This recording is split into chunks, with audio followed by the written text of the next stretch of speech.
Hi guys, this is Sliver here, and this video is meant to be a deep dive into what I call the Holy Grail farm of Diablo 4 Season 8.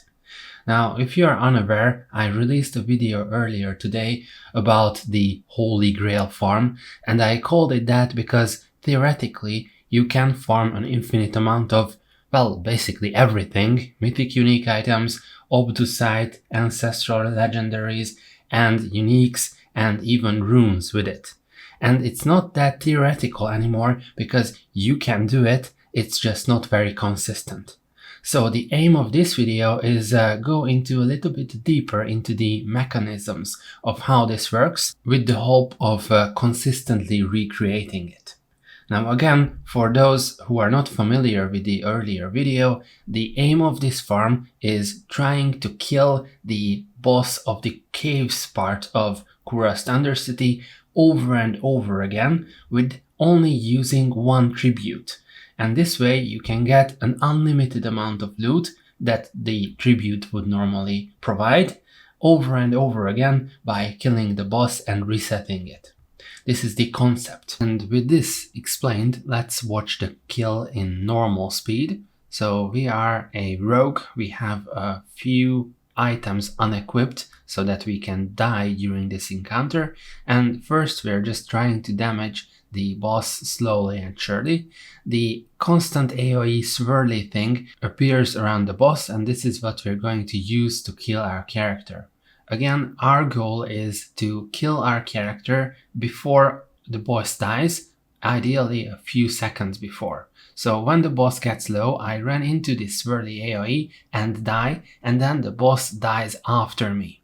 This means that the boss will reset and you get teleported out of the boss arena, and you also get the loot. And now you can see on the minimap that the loot is on the floor of the boss encounter.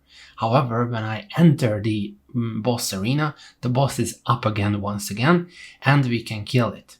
Now, in this second part, we want to do the same thing, so we want to die a little bit before the boss, and we want to reset the encounter for infinite loot, and this is what we're trying to do here. However, you will see that it will be unsuccessful because we die a little bit too late, and the boss dies before us or at the same time. In this situation, we do get another round of loot, so we will get loot for 2 bosses. However, because of the inconsistency in the timing, the boss will not respawn and we will have to do the whole Undercity from the beginning.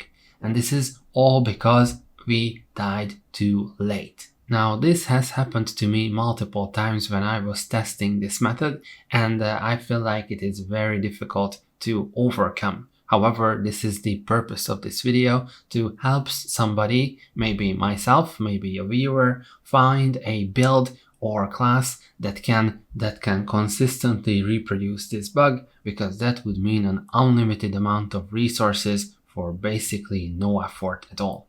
So let's take a look at the kills in slow motion this time.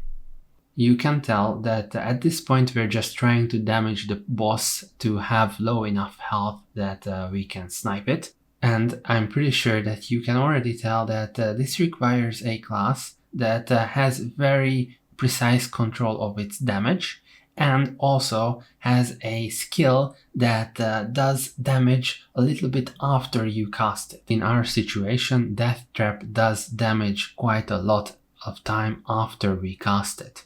So we will need something that deals damage like that for the perfect build.